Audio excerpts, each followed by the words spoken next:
Welcome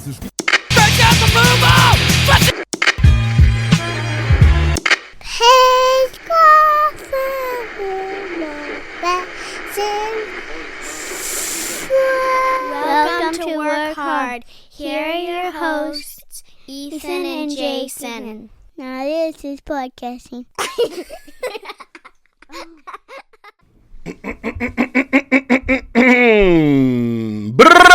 Welcome to Work Hard, the quintessential experience, audiovisual experience for every guy under the age of 40. This is like the sports clips of podcasts because it's where dudes go. You can have a beer and a haircut, and there'll be some fat Mexican lady who's 23 but looks 38, and she's going to give you a mid haircut. She's going to go, do you like it? And you're going to go, it works. Thanks, lady. And then you're going to pay $15. I don't know how they afford to charge that much money. You're going to pay $15 for that haircut, and then you're going to go, deuces, I've got a date, and she's not going to be impressed by my haircut, so I've got to be real funny. That's what you're going to do. That's welcome to Work Hard. That was maybe the least hyperbolic intro you've ever given to this show. The haircut is the set. Oh, yeah, for the sure. haircut is the set in this analogy. It works. It works. Until the next time we record and it's falling apart. Yep. And it's keeping us afloat, but we've got to be real funny to make people want to watch this. Because it's certainly not the set. Not very shiny. Yeah. Guys, thank you for joining us yet again for another wonderful installment of the Work Hard podcast. Episode 2 of the Focus series. Episode 2 of the Focus series. If you haven't listened to Episode 1 of the Focus series, we'd encourage you to go back and listen to Episode 113. That was from last week. Now, we got to come up with a new... We can't keep calling this the whatever series. I feel like a non-denominational pastor. The Focus series? Yeah, I feel like I should be wearing a hat. We can come up with something cooler. We'll talk. That's Inside Baseball. We'll talk that out later. Guys, we are going to continue talking about Focus today. Last week, we kind of laid our groundwork.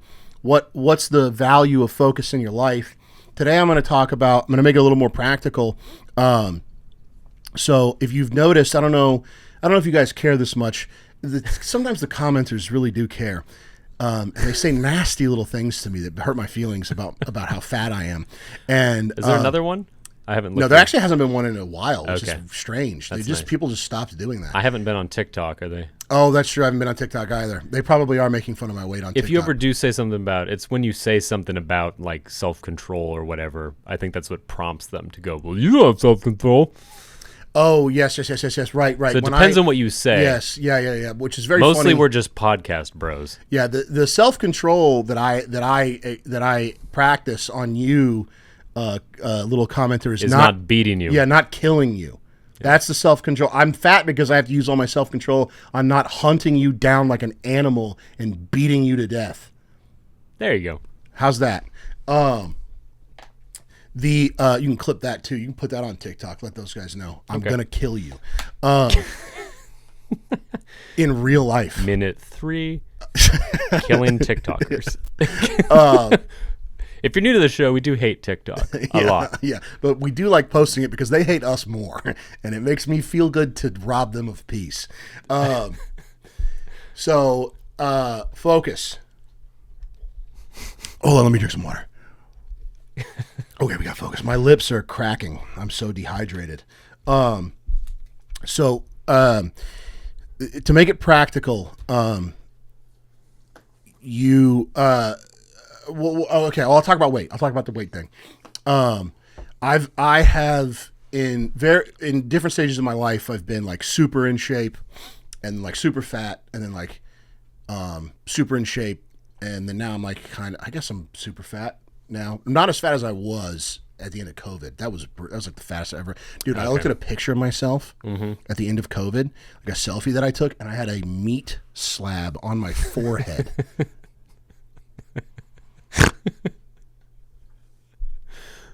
That's nuts. Yeah. Okay, now I'm fat now, but that's not that. crazy. Not that bad. Yeah. Now, here's the thing. I had a meat slap on my forehead because I was drinking too much because I was what I said in the last episode was I was gonna start talking about my experience after 24, which I think is probably more normal. Most people probably go through something like that. Yeah. Whereas before that, it was a lot more extreme. A lot more extreme. Smaller segment of the population experiencing that. Hopefully. Yeah. Hopefully. Yeah. Hopefully for you guys. But so after 24, I had like normal guy priorities. Like I've got a wife now, I've got a house, I got a mortgage I got to pay for. I got to get like normal people things cooking. So I got to get like a normal person's job and like be normal. Right. Got to get my 9 to 5. Yeah. And now that was well and good. The only problem is that I'm not normal. So that chafed a bit. Bit of a square peg in a round hole. Yes, thank you. Yeah. And so I knew that there was like, okay, I got to have something different. But again, I did not have like a thing. Like that was just a concept in my head of like, something's got to change. And I didn't have a task or a goal or a vision or anything. I just had this concept that had been nagging at me forever that it's like, I'm a writer and there's something there. And that was kind of it. That was but I'm not, not satisfying. Yeah. And so that still, especially over COVID, everybody got fired from my line of work, like everybody. Okay. And so I didn't have which was sales for anyone who's new to the podcast. Yeah. And that was not great because now I know I don't want to be in sales. I knew that kind of from the second I stepped foot in the first office that I worked at.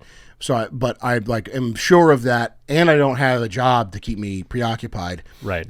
And I don't have the thing that I wanted to do. Okay. So I'm like drinking like every like 3 days, which is the most I had drank in like 2 years. Okay. Effectively like not stop drinking. Since you were actually like an addict and had problems. Yeah. But I was like, for a while I was drinking like any normal person would drink. I mean, in volume, no, because in order for a normal person to get like, and for me, gotcha. You guys know that ratio wise. Yeah, ratio wise, normal. I'm just an having fun on a appropriate Friday and night. respectable amount. Yeah. Having fun on a Friday night. Non-sinful amount of drinking, we'll say. Yeah, and then I get married. My wife and I move in together. I lose my job. I have nothing going on and no vision, no plan, no idea. And make me anxious just saying that. Yeah. and a very nice computer and a liquor store a mile and a half away. Way too close. Yeah. So I was like, guess what I'm doing for the next year and a half? And giving my wife a complex. Yeah. That's not actually what I did for the year and a half. What I did for a year and a half was toil ceaselessly to discover what I was going to do. So I didn't totally waste that time, but had I had a focus, had I had something to do, then I would have spent a year and a half doing that as opposed to trying to figure out what it was supposed to be. Right, because I just had a bout of unemployment. I thought I was going to retire, not what God had planned for me, but I just had 8 months of not having a job, and that because now I have a focus, that was infinitely more productive than the year and a half I had back then. And so I had nothing, no direction, no idea, whatever. And so I'm just not doing anything, drinking too much, playing video games, super, super depressed, super messed up. And out of that fire, so here's the flip side of this. I don't want to instill anxiety in listeners about being in this state. It's bad enough as it is. I don't want to add a layer of like, Sure. Making them feel worse about that Right. stage that they're going through. Yeah, Realize that it's a stage you just have to go through. right. I think that's really helpful to Yeah. know that this is not what the rest of my life is going to be. I'm in a awkward in-between stage, Yeah. a figuring out stage, a self-contemplation and prayer stage where I'm looking for the direction. So Yeah. my purpose right now, my focus is looking for the goal. Right. And you should actually take solace in how anxious and upset you feel, because that's a very good sign that you're not going to be there forever. Like if you look at Because you won't be able to tolerate that. Right. You just can't. Yeah, you just can't. You'll figure something out to do something else. Losers just are, they're totally fine to be that way. Right. They don't have any drive to do anything else. Right. If they did, they would. Right. And they don't. And so they're just a waiter. And, whatever. More power to them. I don't care. Do whatever you want. But, Right. Not everyone's an entrepreneur. right. But if you are like in this state of like constant hellish torture from your own soul because you're like sitting around not fulfilling your potential, what that means is that you are going to, like, you're going to be fine. Okay. You're going to be fine. So the flip side is of that point of my life was that fire is what forged Hyper Premium. Mm-hmm. Like that is when it used to be called Hyper Premium used to be called Amazon Future World. That was its that was its first rendition. And the first time I did anything, I made a podcast called Fresh Meat, which was really bad. That's a super gay name. Fresh Meat? Yeah. Yeah, really bad. That's like gay prison yeah. kind of terminology. Yeah. It came down instantly. I think I had like 2 episodes. But the email is still And the email to the Google still is. Fresh Meat. Yeah. That's so funny. Yeah. Just a little tidbit. Yeah. Decades from now, if it never gets changed, Yeah. still the email. Yeah, still the email. I think we should never change it. That'd be funny. I don't even know if we can. I don't know how. It's like tied, like it's like a root Tied to the based into everything. Yeah. That's really funny. So that is where like this thing that exists today started to exist. Now to help you maybe feel a little bit better, that was when I was like 25, and then when did we start working together? 2 years ago, 3 years ago? It's 2, I think. 2. Yeah. So there was 3 years. 2 and it was in the fall sometime, I think, October, November. So it's 2 and change. Okay. It took me 3 years to have that idea metastasize. Metastasize works. It's fine. It's spreads and in a non-destructive, cancerous way. Yeah.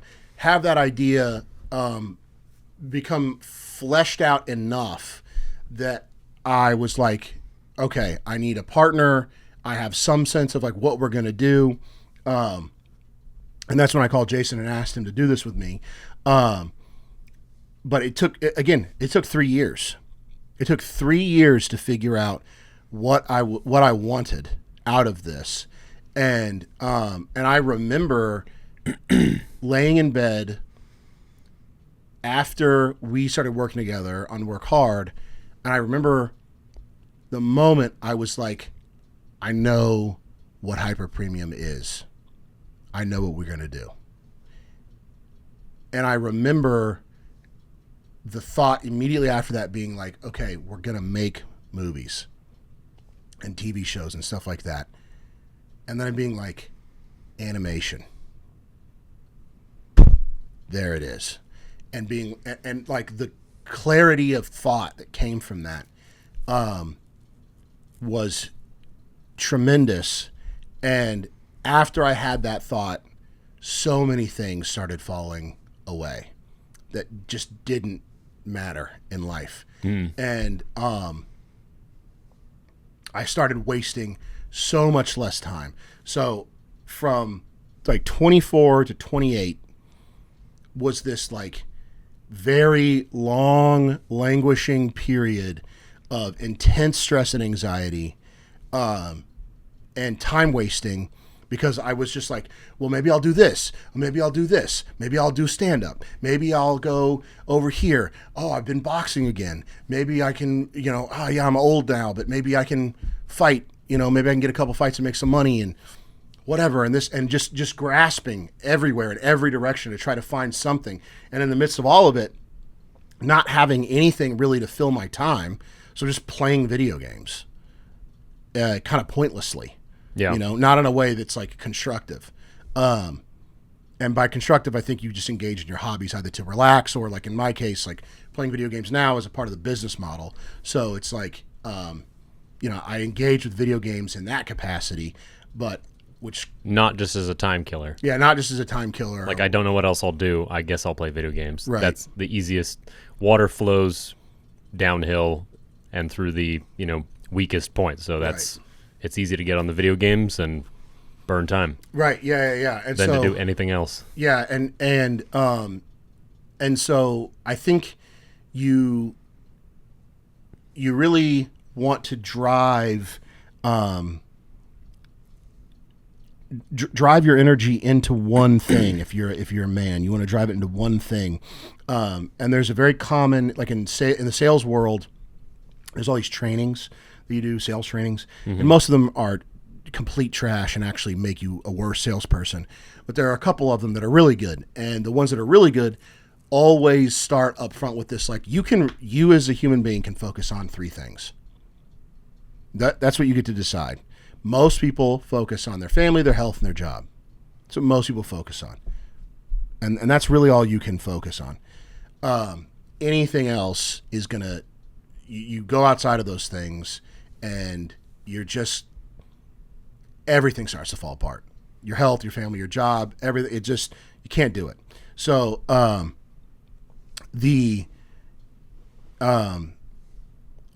you really do want to drive all of your energy into 1, 2, 3 things, maybe.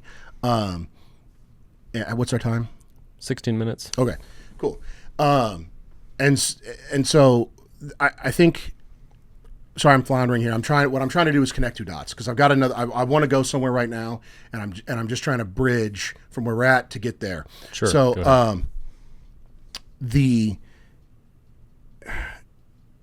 it's kind of hard to use like my life as an example because I'm so predisposed to chaos that it's like hard for me to be like, well, burning 4 years, drinking too much, and playing too many video games, it's just fine. Like I don't want to necessarily tell you, like, give you just a ticket to just go be a wasteoid.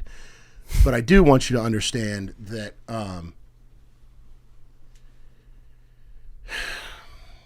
that God is in control. And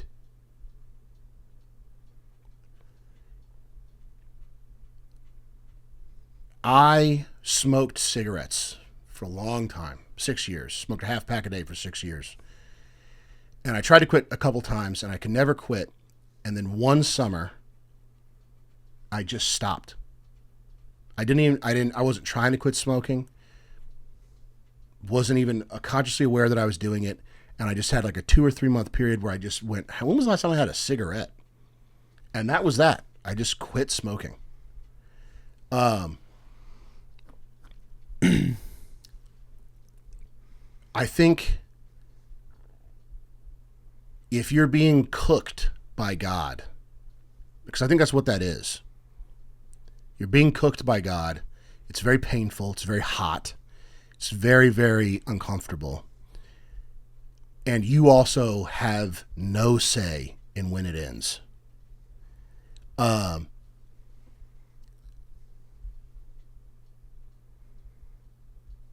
But I think the thing that you ought to do is the thing that I did. Here's what I did. I stayed hyper concerned with figuring out what I was going to do.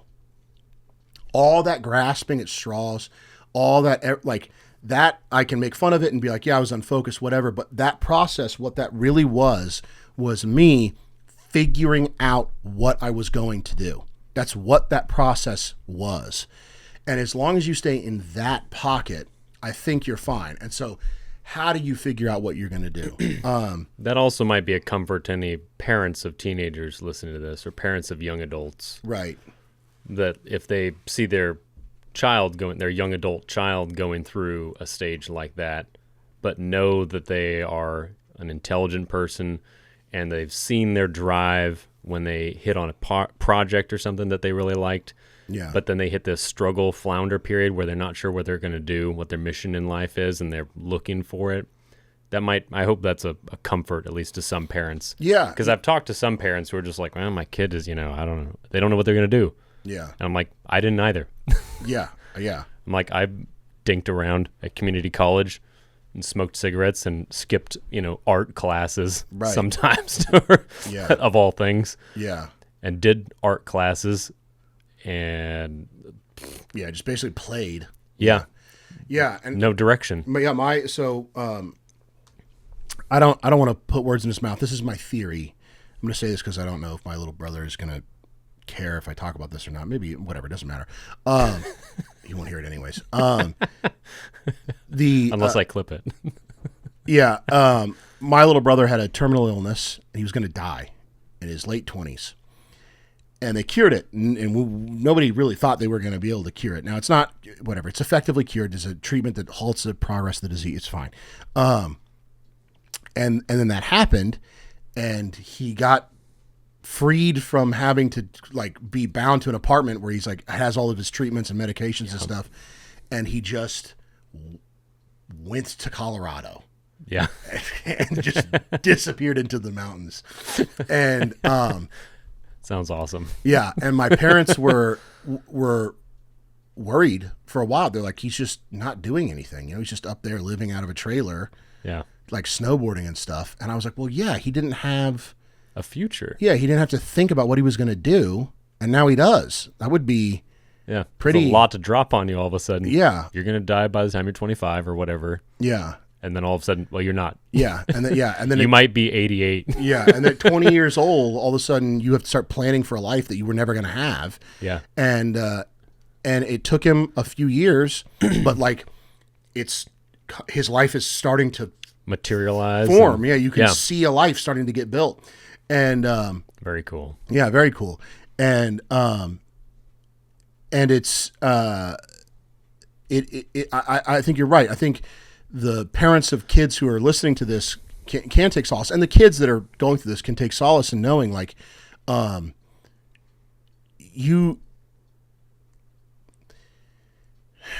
hate to hang things on the plight of modernity.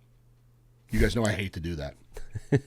But there was a time, most of human history, where it's you just did whatever your dad did. Yeah, Jesus was a carpenter, not because he was like, what would I like to do? I took an aptitude test, and I think I'll be good at a carpenter job. It's well, Joseph was a carpenter, so guess what you get to do? Yeah, you're a carpenter. You're a carpenter. You're going to carve stone and wood. Yeah, and you never have to think about it. And the only time you're going to deviate from that is you have some deep compulsion to do something else, so deep that you fight against the entire order of your culture to do that thing.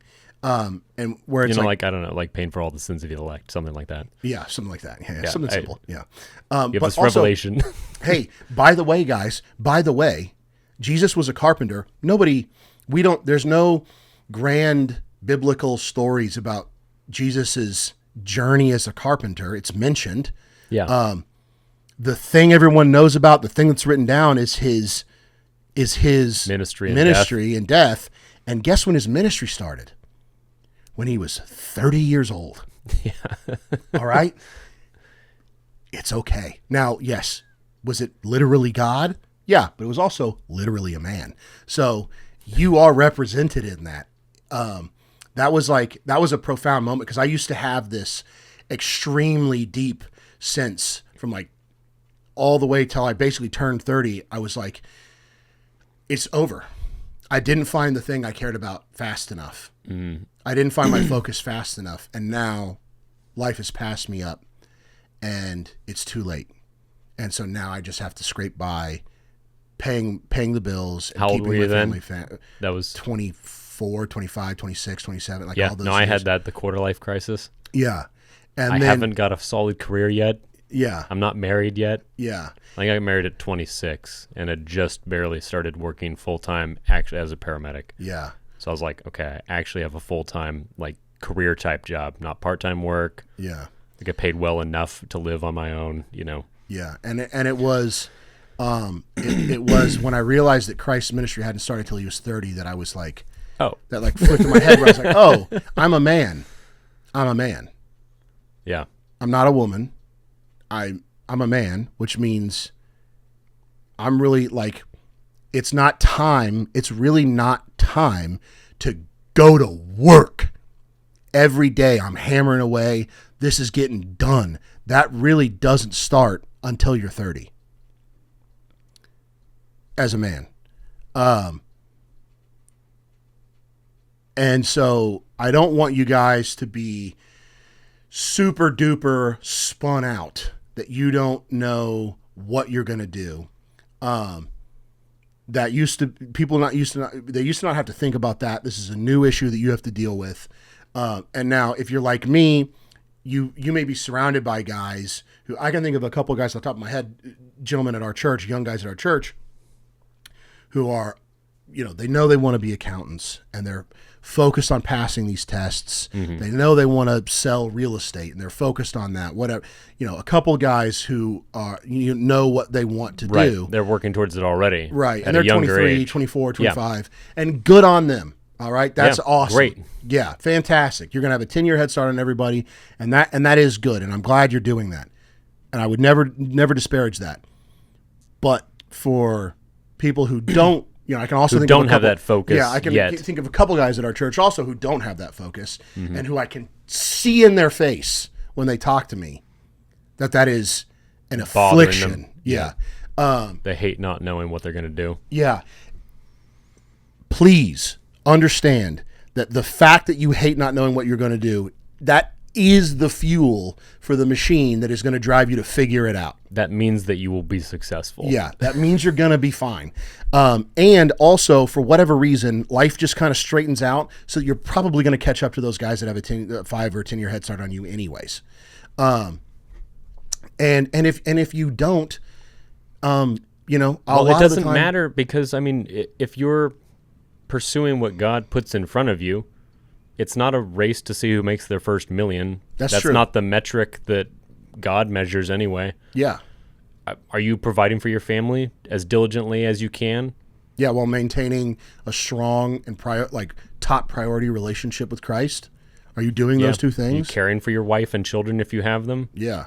If you're doing those things, then you participating in your community. Are you doing the things that Jesus told you to do?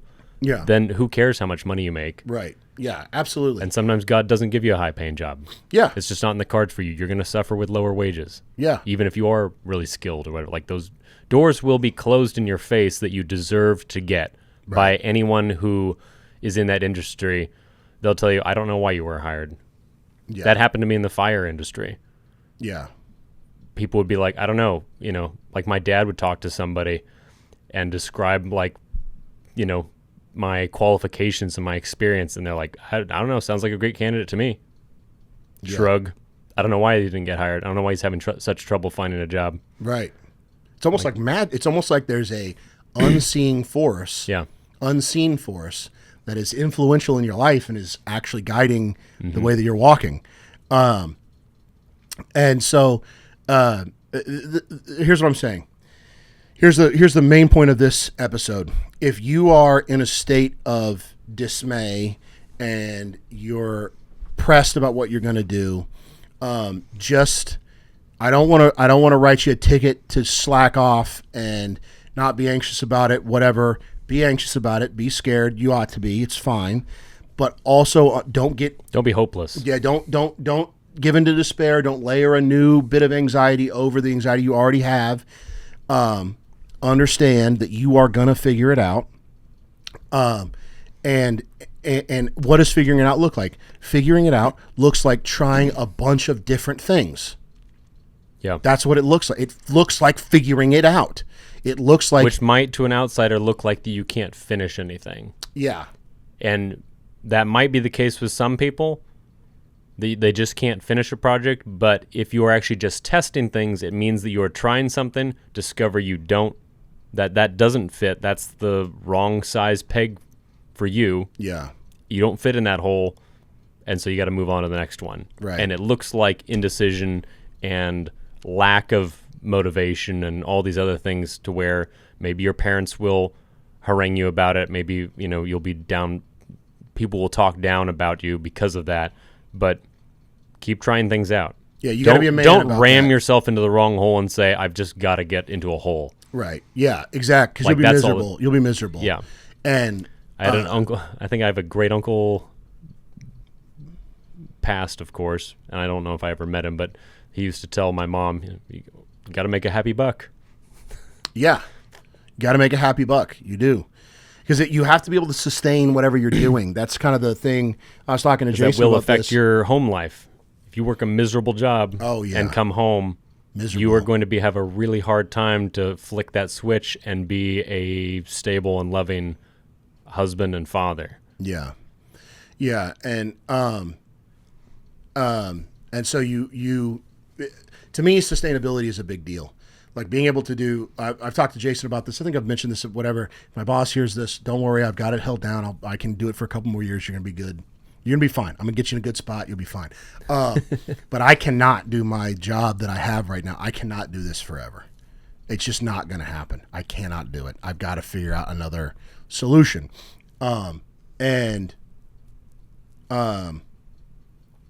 might be there too. You might have something like, I'm very good at my job. I'm very, very good at my job. But I know that I can't do it. I remember I've got a kid that reports to me. Okay. Yeah. A kid that reports to me, and he goes, we were sitting there, whatever, talking, whatever. And he said something, whatever. And I went, oh no. I said, no, dude, I hate doing this. And he started laughing so hard. He was like, what? And I was like, yeah, dude, I despise every second of this. This is miserable. And he was like, you're so good at it. How is that? What? And I was like, I have a lot of skills that make me good at this, but I want them deployed in a different way. I hate this. And he was like, oh, okay. Like, I didn't realize you could be good at something and hate it. Yeah. So as you're looking, I think those are the two criteria. Like, are you good at it? Obviously, you don't want to do something you're not good at, but you also want to do something you hate.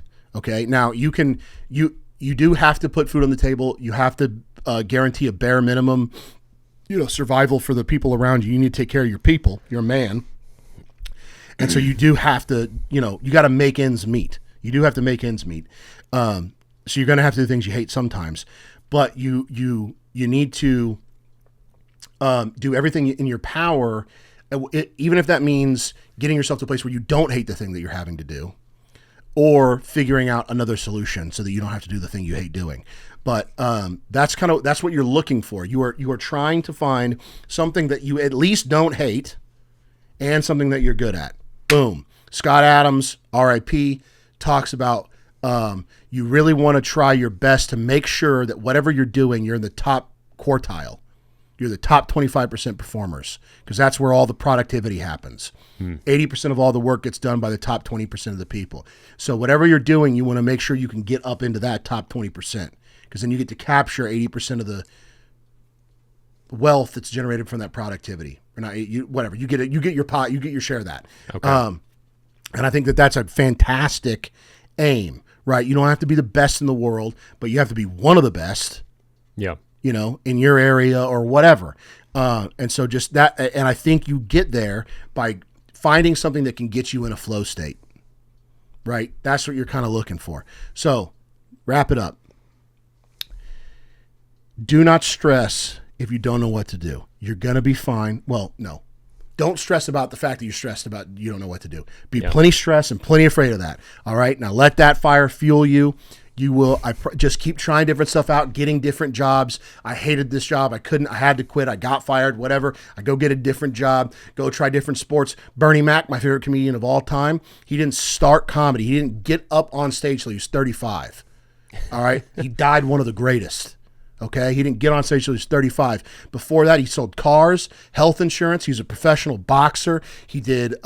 He was went to nursing school or something. He had all these different things that he was going to do, and he got up on stage, and that was that. And it all clicked. Right, it clicked, and he was famous in a year.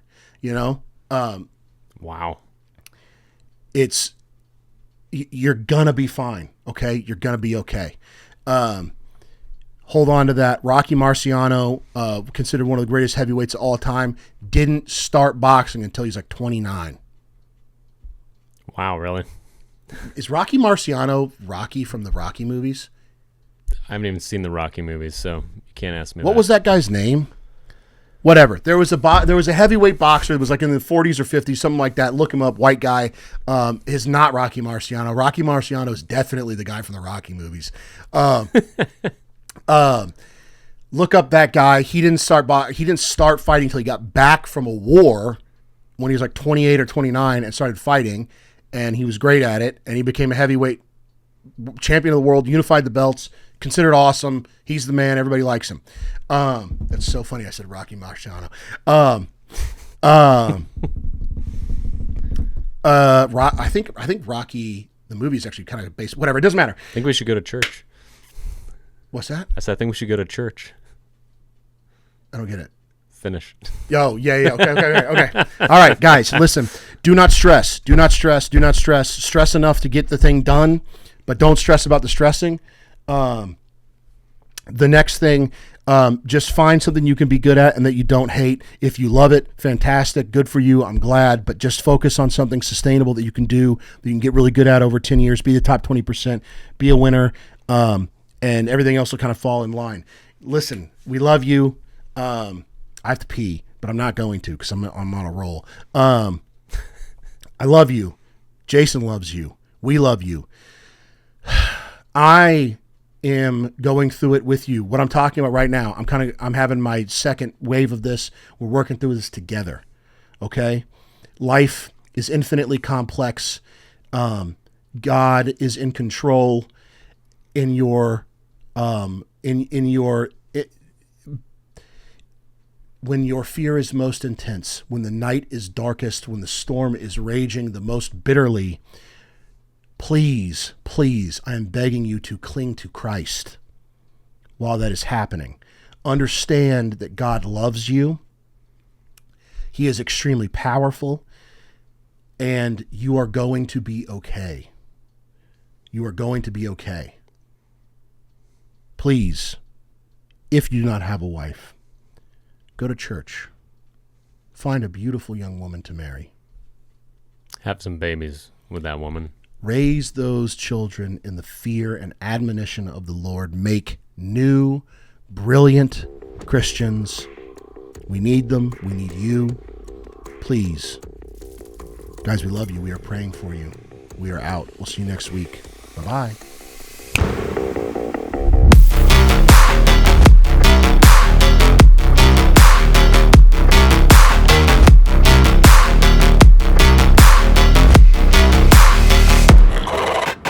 I'm going to kill you. There you go.